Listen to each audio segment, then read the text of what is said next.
So I'm just going to start actually by looking at the assignment spec today, and then we'll pick up the story on CloudFront, which we started the last day.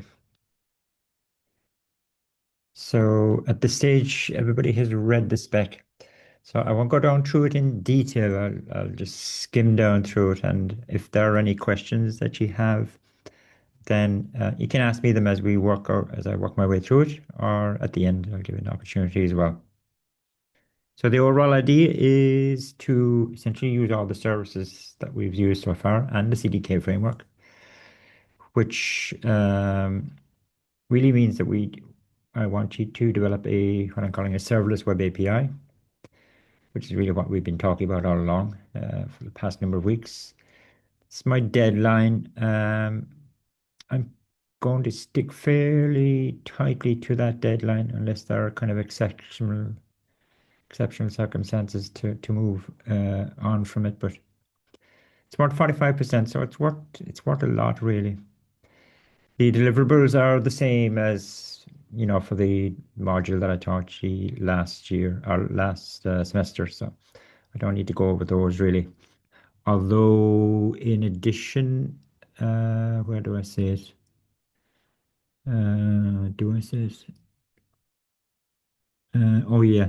In addition, I'm probably going to interview people as well after they've done the submission. I can talk a little bit about the interview style, maybe later on, some other time, not today though, unless you've got specific questions. But I haven't really thought it through in detail, so I probably won't be able to give accurate answers. So maybe we'll park that part of it until some other day. And my hang up about the requirement to have a Git history, that applies very, very, very much to this assignment as well. So make sure you adhere to that. And so to get into the detail of it, I'm giving you a detailed specification for what I'm calling the app API. And it's an API for managing, what did we say, for managing information about movie casts, really, like movies, actors, and roles in an actor's role in a movie, which we've kind of seen before, but I'm coming at it from a slightly different approach in terms of the database anyway. And here I'm specifying exact endpoints that I want you to implement, and you don't need to implement anything other than how many are there? There are only 1, 2, 3 endpoints. And I'm being very specific about the path structure and the query string part. And some of the query string, let's say in this one, so it's get /movies/movie ID /role, and then there is an optional query string in this case, query string parameter. So if the query string parameter is omitted, then this get request to this endpoint should return all details about all roles in a particular movie. If I include the query string, I'm only interested in one particular role, and it's a role played by a particular actor.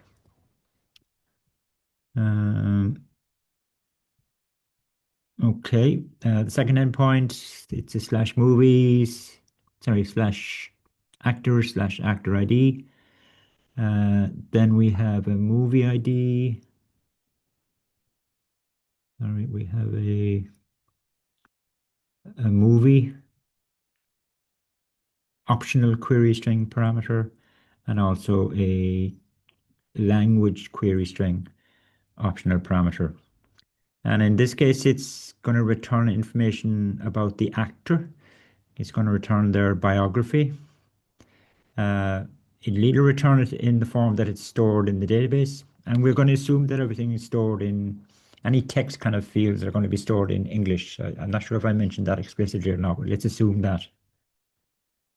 But if the user includes the language query string option, then they essentially want the actor's bio to be translated into a different language and returned in that form. So that's going to involve using another service that we haven't looked at called the translation service, which I talk about later on in the spec.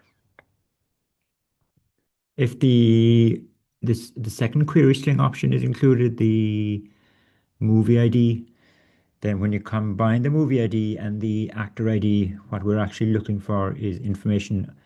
We're also looking, sorry, in addition to the actor's bio, we're looking for information on the role that that actor played in a particular movie.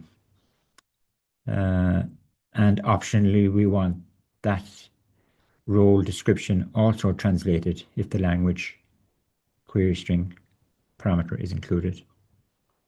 So there's a lot going on there, really. And the post then is just to add a new role to the database. So presumably the body of the post is going to contain a movie ID and the actor ID. It needs that. That's fine.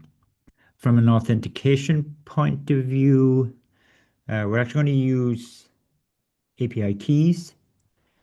So as part of your CDK stack, I talked a little bit about API keys in relation to the API Gateway service last week. I didn't give you any code, so you're going to have to just do a little bit of research on that. But so the idea is when you deploy the stack, part of the deployment will involve creating an API key, generating an API key, and storing it in API Gateway itself. And that key then needs to be used whenever the user tries to do a post request. So the API key will be included in a particular HTTP request header. And you have to work out which header where should I include it exactly. I'm sure there's lots of online information on that really to help you with that. Then the data model is a little bit involved. So I'm saying in the data model, there are essentially three types of entity, three parts to the data model. You're very familiar with entity relationship diagrams from way back. I don't know when you studied them, maybe in second year, when you were doing relational databases. So in terms of our ER model, we have two entities, movie and actor, and we have one relationship, which is role. And it's a kind of it's a one-to-one relationship. Yeah, well, a movie can have many actors. An actor can be in many movies, so it's actually a many-to-many relationship. Sorry, and I'm giving you the properties of each of those aspects of our data model. Okay, so you can follow that. That's straightforward enough. So that's the data model. But then in terms of the database, there's a bit of a twist to it. You see, up to now, when we were studying DynamoDB, we were almost kind of treating it as a relational database in that we were having a table per entity and maybe even a table for storing relationships. That's how we do it in the relational world, but turns out in DynamoDB, okay, you can take that approach, but it's not the recommended approach. The recommended approach is to follow what's called this single table design. And as the name suggests, you actually store all of your data in one table.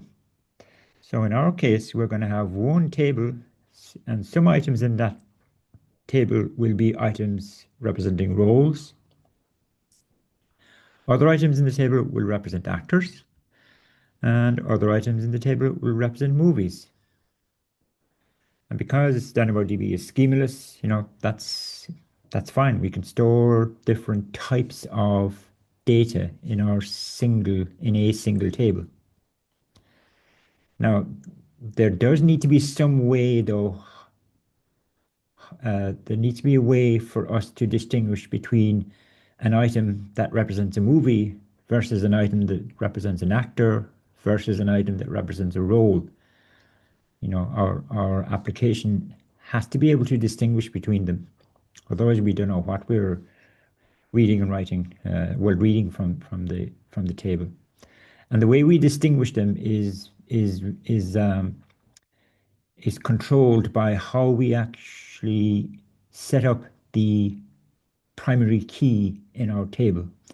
The primary key is going to be a composite primary key for our single table, and the partition key and sort key part, I'm being very specific as to how you set those for any particular item. So that's all being discussed down here. Okay, so I'm saying for a movie, for example, the primary key has to begin with M hash, and the rest of it then is a movie ID. The sort key is also going to begin with M hash, and the rest is a movie ID. So the sort key and the partition key are actually the same. The role one is the kind of the interesting one. For the role, so an item in our table that represents a role, particular role in the movie, its partition key is going to be M hash, the ID of the movie, and the sort key is going to be A hash and the ID of the actor. And the rest of that item then will be whatever the attributes of a role are. And I'm telling you up here, these are the other parts of a role that we want to store information on. Okay, so I'm giving you the exact design for our DynamoDB table. If we had, see, we didn't cover single table design in the lectures. If I had covered it, then, I wouldn't give you this amount of detail. I would say, well, look, here's the data model. Now I come up with a single table design for this particular use case. And you'd have to decide on all of this stuff that's going on down here. That's fine. So you don't need to design it, but you do need to understand it.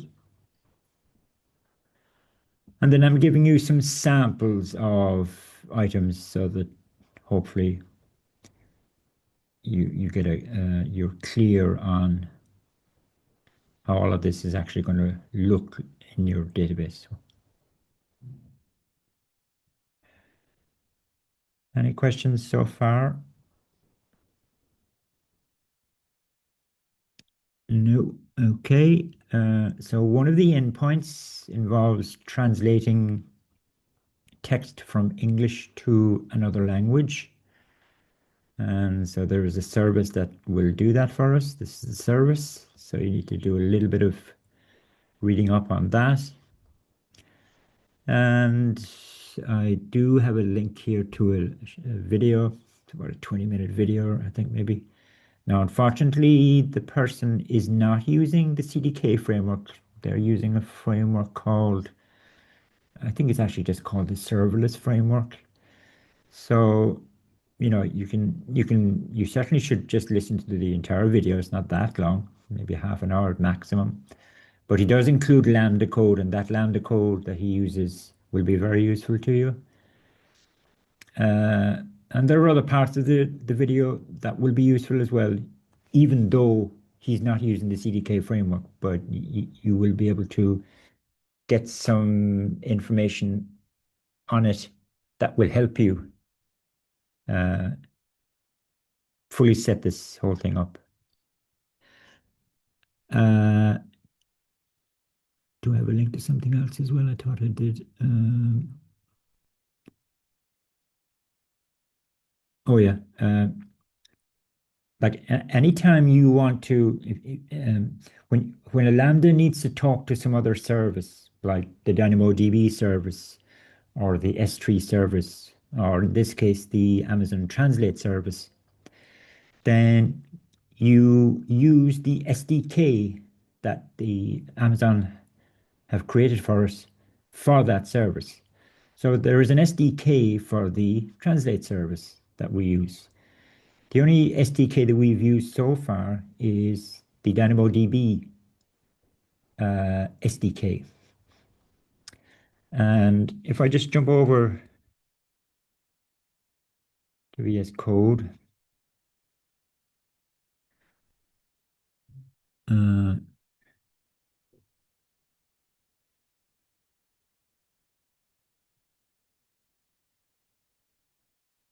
Yeah, so here's a Lambda now that's using DynamoDB, so we're very familiar with that. And kind of the way any of these SDKs work is, from a Lambda point of view, is in the initialization part of the Lambda, you create an instance of a client to that service.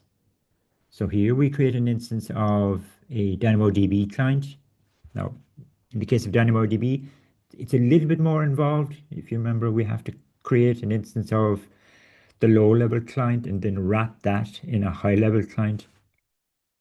Okay, that's a little bit more involved. But for most other services, including the Translate service, creating a client is just a single line of code, right?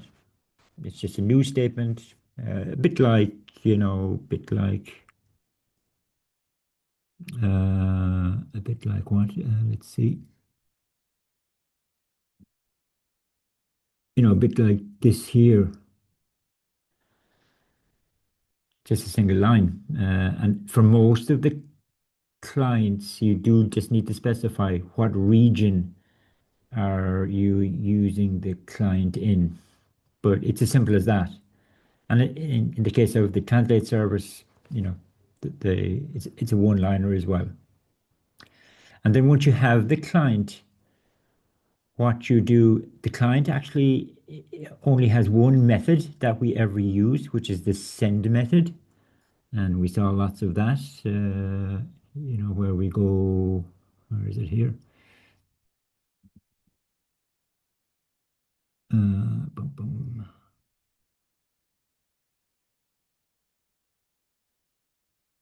Yeah, where we call the send method of the client, and we pass the send method a command object, right? So that was the programming model for DynamoDB. Now, it turns out for all of the other services SDKs, it's the exact same programming model. There's a send method, and the send method takes one parameter.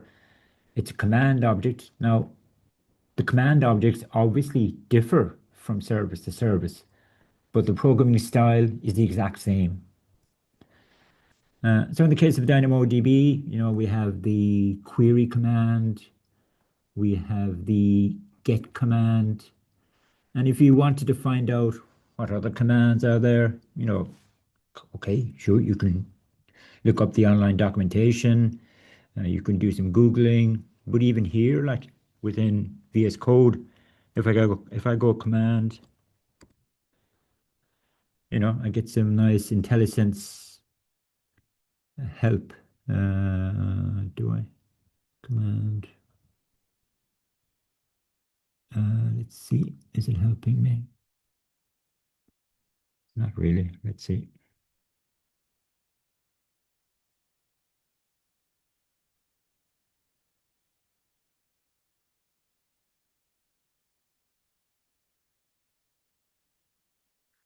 He's telling me here, look, there's a put command, a put command, and there's a scan command, and if let's supposing I say, oh, the put command, it looks like the one I'm interested in.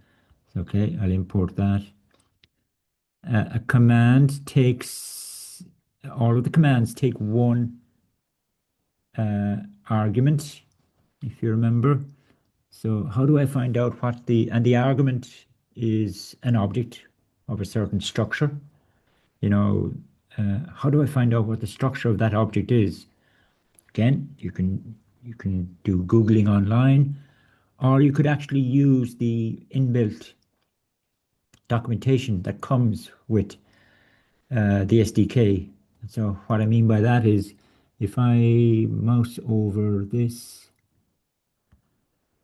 that opens up the TypeScript declaration file for the DynamoDB, in this case SDK. And so here it's telling me, look, put command is a class, which I would have expected. Put command. Sorry, I'm looking at the wrong one. Sorry, no, let's go back there again. Well, put command input is even better, but if I just take put command and I do mouse over and click, Put command is a class, and if I look at the constructor for that class, there it is there. Sorry, that's not it.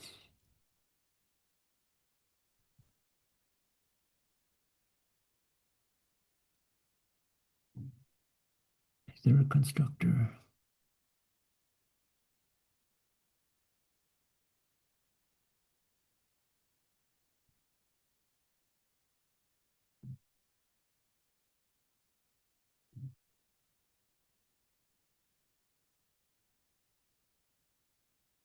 Sorry, let's do this again now.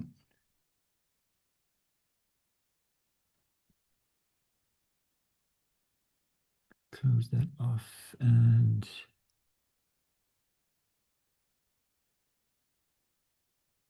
let's try that again.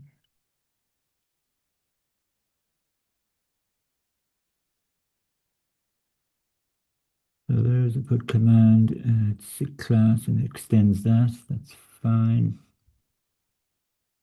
Can I actually get the constructor for that?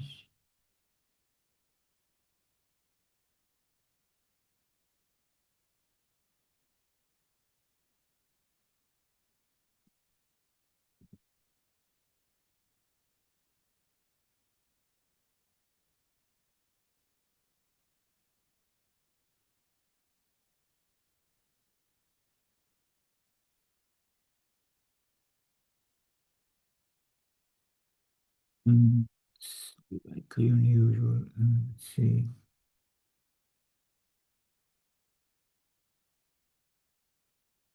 Extends that. I thought I should see a constructor, but I don't seem to. Let's see now. Oh, there's the constructor there. And it takes one argument, and the argument is type that. So what does that look like? Because we would need to know what the kind of shape of this thing is so that we can set it up properly. And again, mouse click, selected. So here it's telling me put command input. Okay, there's quite fancy TypeScript here, but it's referring to another type. And if I mouse over that and click, and eventually I get to an interface, which is really more useful to me now. And the interface then is telling me what are the different fields within this, or properties within this. Are there properties? Public interface that extends that. So there are not any unique properties, but it extends this guy. So I need to keep drilling down. If I select that, where am I now? Let's see. I'm now at an interface, and I now have details on the shape of the object. So I know what are the key value pairs. Am I still there? Question not. It's actually quite involved. I need to go one step further, it looks like. Hopefully I'll get there eventually. Okay, I'm there eventually now. And I can see the properties that are mandatory, table name. What else?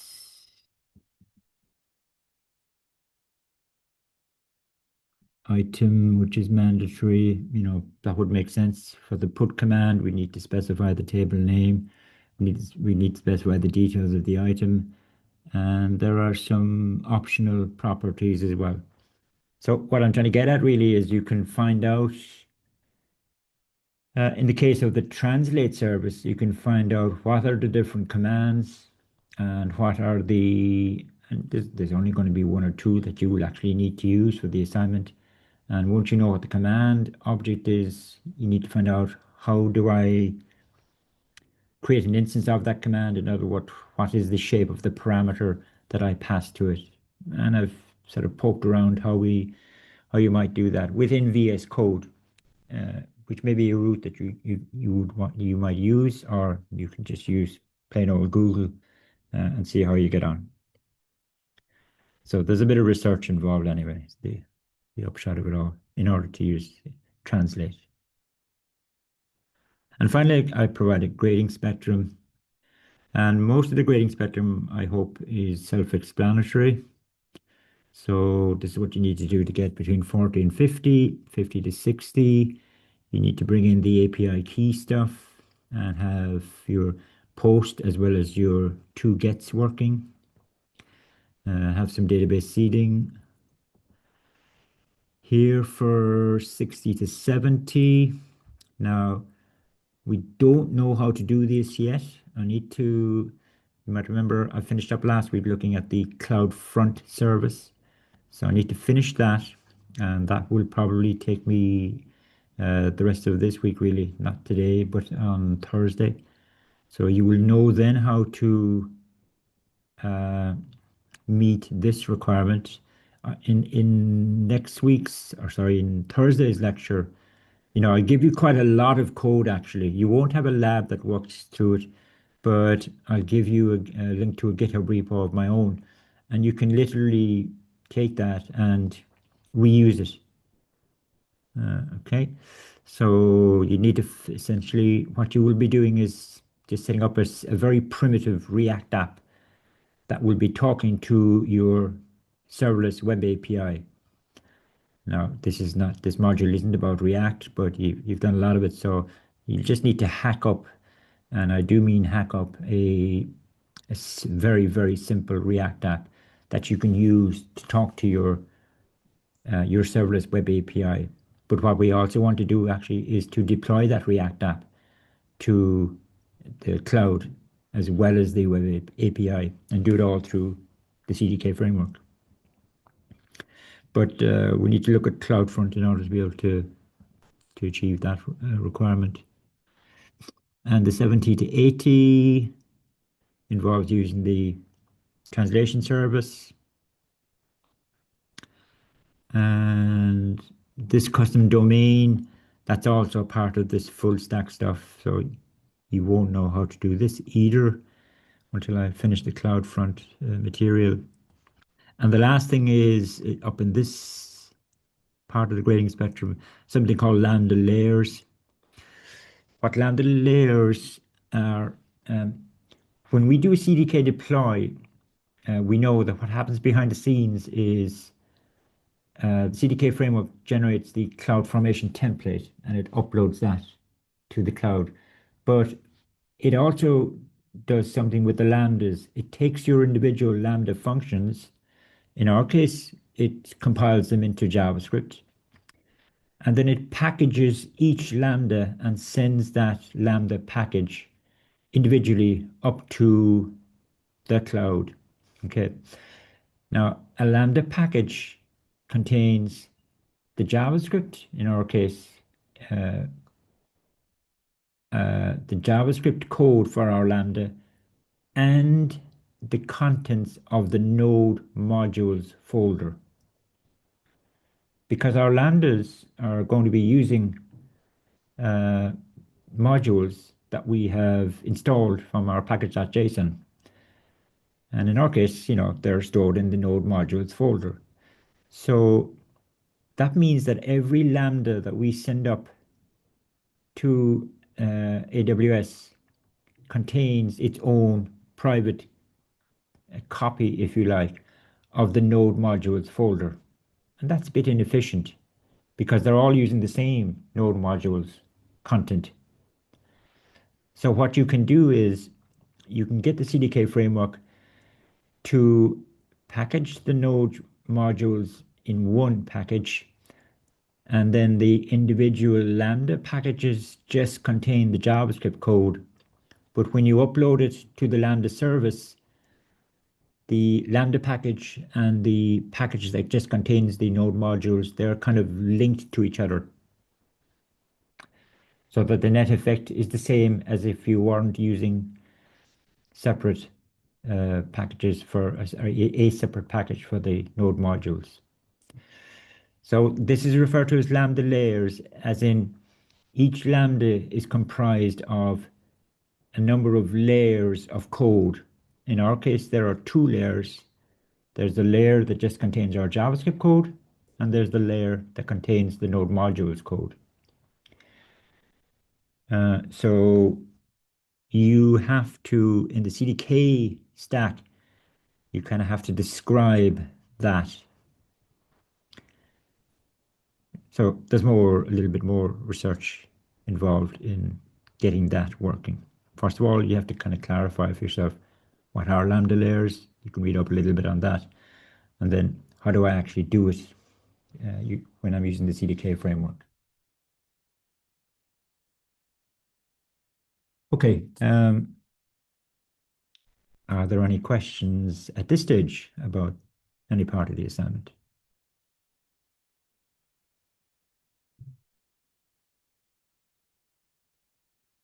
No? Okay, that's good. So I'm just going to go back to ordinary lecturing. And we were looking at this part here.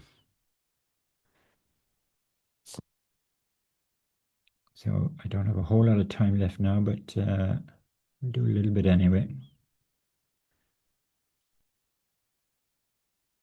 So you might remember we were on about, ultimately we want to be able to do full stack deployment using the CDK. But last week I was saying for any kind of client-side web app, e.g. a React app, in order to deploy that to the AWS cloud, what we need to do is to, first of all, create a production version or a static version of our React app. And I showed you how to do that, and you would have known anyway from the web app dev module. And in terms of deploying it, where we deploy it to, the service that we use is S3. And so this was some CDK code that did that for us. So we created an S3 bucket, and the configuration of it, if the configuration of the S3 bucket contains this extra property where we essentially point at what we're calling the kind of the root item within the bucket, then that tells the S3 service that it should use this bucket as the location of a website. And it will also cause S3 to generate a unique URL for your website, which will be something like this. And as well, so that only creates the bucket though, doesn't put anything into the bucket. We needed this code here to populate our bucket with our website contents. And in our case, the website was just the static version of our React app. So we had all of that last week. But I said the downside of this is if our website experiences high traffic, then all of that is being targeting our single bucket. And so there are potential latency issues associated with that. Is there a better approach, or can we expand it a little bit so that we can improve the user's experience from a latency point of view? And that's where CloudFront comes in. So what is Amazon CloudFront or AWS CloudFront? Well, it's more generic than anything to do with websites. It's a CDN, a cloud distribution network. What's a cloud distribution network? A cloud distribution network. Content delivery network. My God. See, content delivery network.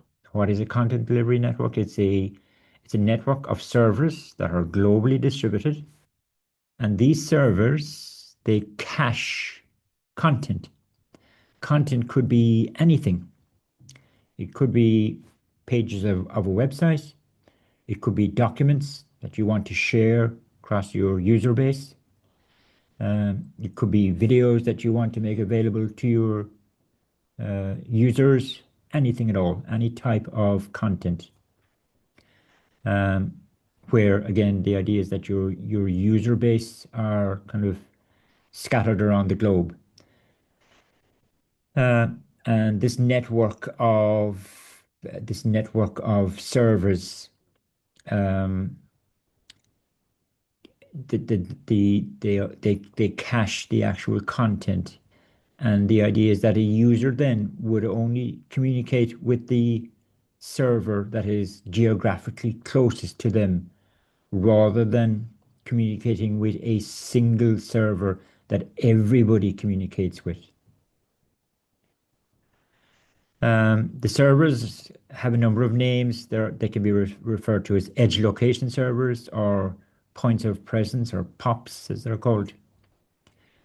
Um, and the content, as I said, could be anything really. Depends on what you want to share with your users. Now, when I just did a little bit of reading up on this, on CloudFront itself, this was now maybe about 3 years ago, then these were the kind of figures I was getting for the CloudFront CDN.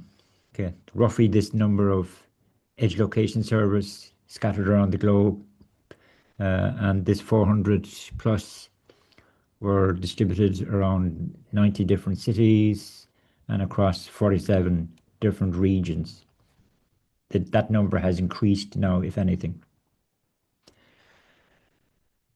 And so this is kind of a kind of visual representation of it. So assuming S3, so there has to be somewhere where there has to be kind of an original source for all of this content. And in our case, it could be S3, but it doesn't have to be. So there is an S3 bucket that contains the content that we want to share with our users. But we've got these edge location servers, or POPs servers, scattered across the globe. And so rather than each user sending requests directly to the origin of all of the content, your users are actually going to be talking to the edge location server that's nearest to them.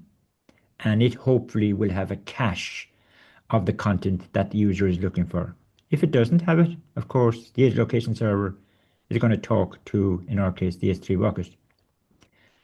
So that's kind of the idea. Now, setting all of this up, setting up our content delivery network from an infrastructure point of view and from a CDK point of view, there are really only two, let's call them L2 constructs that we need to create. One is called an origin and the other is called a distribution. The origin really kind of represents the source for your content, or S3 bucket in our case, but it can be other things as well.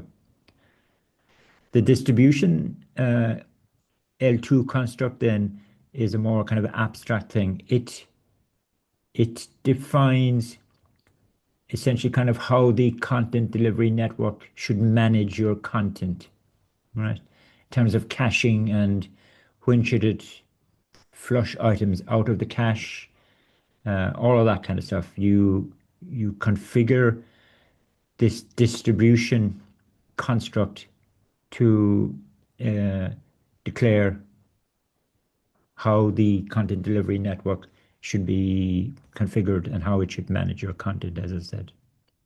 So inside our CDK stack, we're going to have an instance of an origin, and we're going to have an instance of a distribution, as we'll see. This is another visual representation. So our origin, now to use the language of CloudFront, our origin is where we actually store the original kind of copy of our content. So it could be an S3 bucket, but as I've said a number of times, it could be something else. It could be an EC2 instance. It could be an API gateway, as we'll see. It could be other things. This here then is representing an edge location server. and you have your client in or your user. So your user, let's say, does a GET request for a particular piece of content, and it uses a particular domain name. That request is first of all going to hit the edge location server that's geographically closest to your client. The edge location server is going to look up its cache to see if it has that uh, that that piece of content that the user is looking for, an image in this case. And we look at the how the cache is structured a little bit later, but it looks up the cache anyway. If it has the item, if it has the piece of content, then it grabs it from the cache, returns it back to the client. End of story. If it doesn't find it in the cache, it will then send a request on to your origin. The origin will respond with the content. Edge location server puts it into the cache and returns it back to the client. So from a CloudFront point of view, this is the origin, and these edge location servers kind of represents what we call the distribution.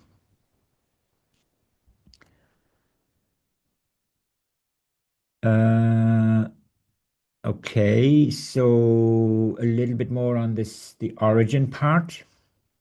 There are two types of origins. There's an S3 bucket, and there's what's called a custom origin. Custom origin is kind of anything that understands HTTP. So API gateway could be your origin. Could be an application load balancer, could be an EC2 instance. And maybe in the case of an EC2 instance, the EC2 instance might actually be hosting a website, but it doesn't have to be a website. Your API gateway is probably returning JSON objects. So the JSON objects are our content. It could be returning documents as well. Similarly for the application load balancer, or the application load balancer, or either of these might return actual videos that are stored somewhere. We don't really know or care. When I say S3 website here under custom, there's a difference between using S3 here and using S3 here.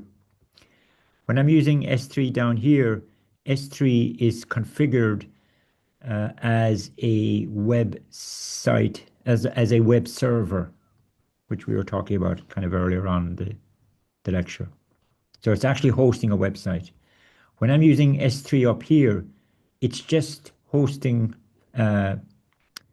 objects. Those objects might be index.html files, but this S3 bucket up here is not configured as a website. It's just a bucket that has stuff in it, right? So that's that.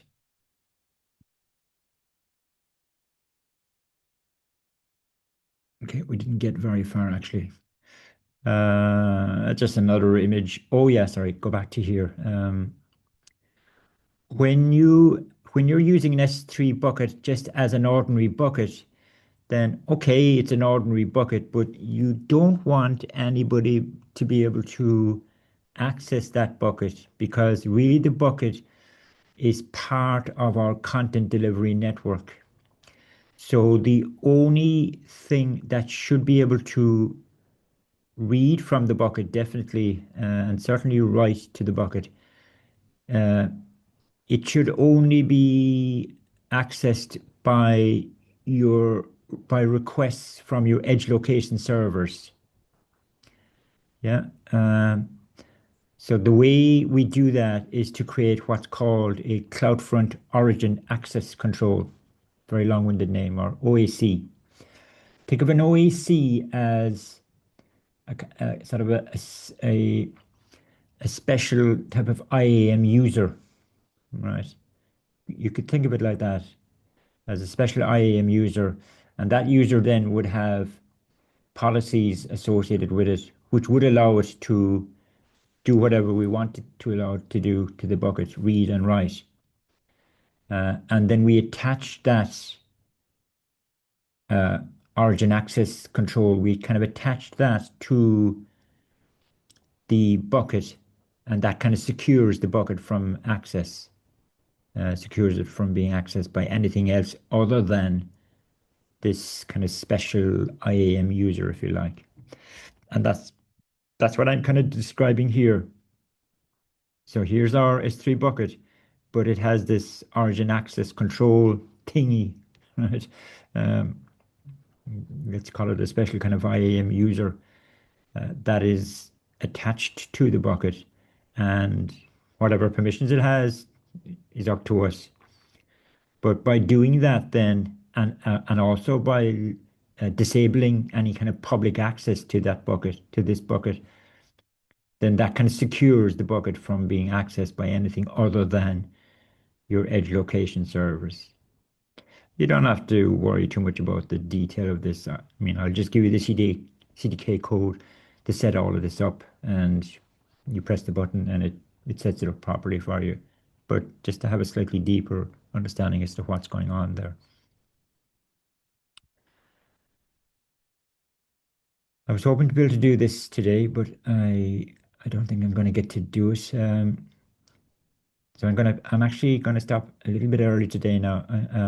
So on Thursday, what we'll do is we will take the simple little React app that we had last week. We will build a production or static version of it.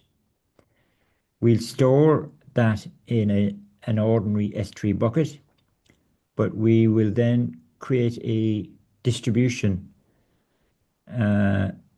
for that bucket's content and see how all of that, and then access the contents of the bucket via uh, an edge location server.